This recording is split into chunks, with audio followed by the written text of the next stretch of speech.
Recording by Louise J. Bell.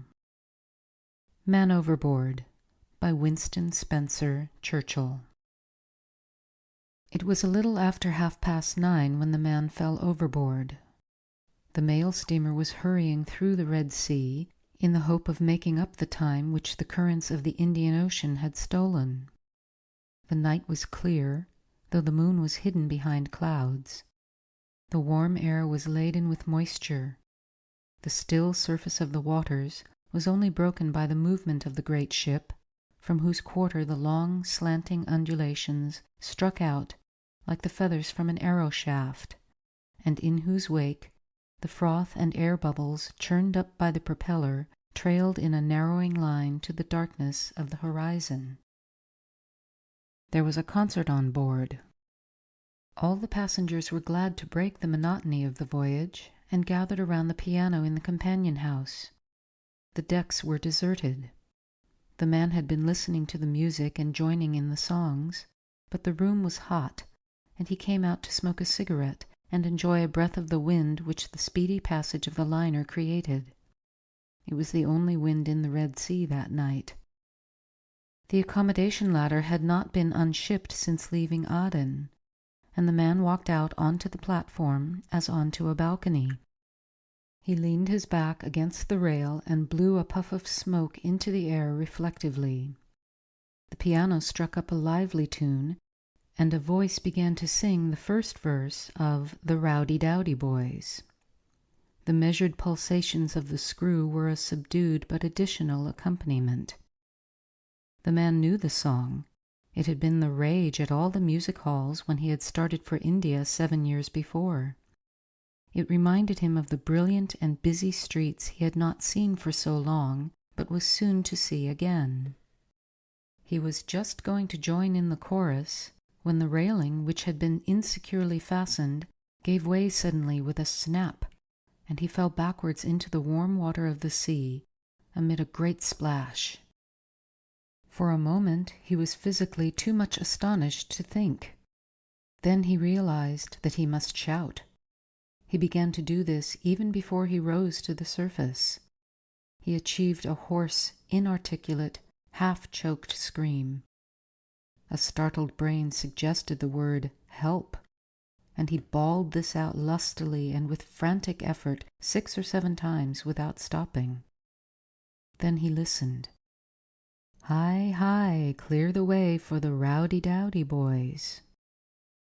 The chorus floated back to him across the smooth water, for the ship had already passed completely by. And as he heard the music, a long stab of terror drove through his heart. The possibility that he would not be picked up dawned for the first time on his consciousness. The chorus started again. "Then I say, boys, who's for a jolly spree? Rum-tum-tiddly-um, who'll have a drink with me?"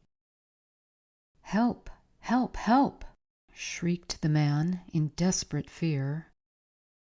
"Fond of a glass now and then, fond of a row or noise. Hi, hi, clear the way for the Rowdy Dowdy Boys." The last words drawled out faint and fainter. The vessel was steaming fast. The beginning of the second verse was confused and broken by the ever-growing distance. The dark outline of the great hull was getting blurred. The stern light dwindled. Then he set out to swim after it with furious energy, pausing every dozen strokes to shout long, wild shouts. The disturbed waters of the sea began to settle again to their rest.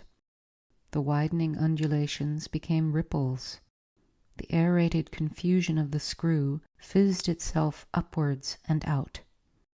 The noise of motion and the sounds of life and music died away. The liner was but a single fading light on the blackness of the waters, and a dark shadow against the paler sky. At length, full realization came to the man, and he stopped swimming. He was alone, abandoned.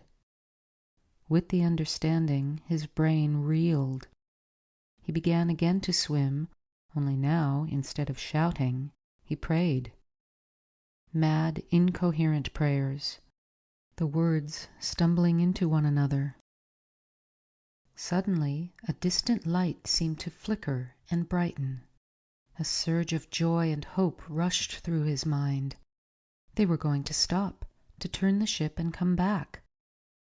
And with the hope came gratitude. His prayer was answered. Broken words of thanksgiving rose to his lips. He stopped and stared after the light, his soul in his eyes. As he watched it, it grew gradually but steadily smaller. Then the man knew that his fate was certain. Despair succeeded hope. Gratitude gave place to curses. Beating the water with his arms, he raved impotently.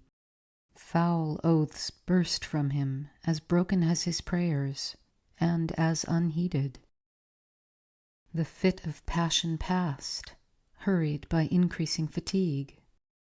He became silent, silent as was the sea, for even the ripples were subsiding into the glassy smoothness of the surface. He swam on mechanically along the track of the ship, sobbing quietly to himself in the misery of fear. And the stern light became a tiny speck, yellower but scarcely bigger than some of the stars, which here and there shone between the clouds. Nearly 20 minutes passed, and the man's fatigue began to change to exhaustion. The overpowering sense of the inevitable pressed upon him. With the weariness came a strange comfort. He need not swim all the long way to Suez. There was another course. He would die. He would resign his existence since he was thus abandoned. He threw up his hands impulsively and sank. Down, down he went through the warm water. The physical death took hold of him and he began to drown. The pain of that savage grip recalled his anger.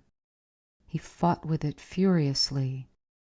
Striking out with arms and legs, he sought to get back to the air. It was a hard struggle, but he escaped victorious and gasping to the surface. Despair awaited him. Feebly splashing with his hands, he moaned in bitter misery. "I can't. I must. Oh God, let me die." The moon, then in her third quarter, pushed out from behind the concealing clouds and shed a pale, soft glitter upon the sea. Upright in the water, 50 yards away, was a black, triangular object. It was a fin. It approached him slowly.